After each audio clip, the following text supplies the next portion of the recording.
22 minutter lagt der. Först inkast.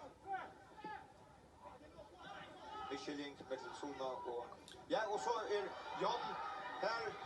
Och så ska han sitta och ta tjänan. Jakob och Borgen skorar för Faroes framan 4-1-0 mot Malta. Ja, att det väl görs det här från Sona till Jan och till Jakob. Och kvällt är det här Hjelmström. Och så ska han ha mål! Kosta! Det här! 2-0 till Faroes. 2-0 i halvleken och Askarne räknar igen och Ståsegren. Men först ska läkaren ha inte hött det ut till satten halvlek. Bergan tycks Oshiba och heter Refsa Malta blir kvart tvär för. Och så ändrar han i neten då.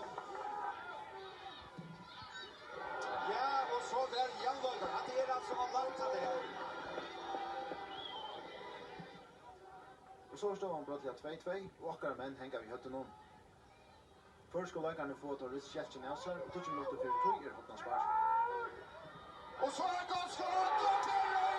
Stången och Henry har med den från Benjaminsen som lägger Faroes från mål. 7-2.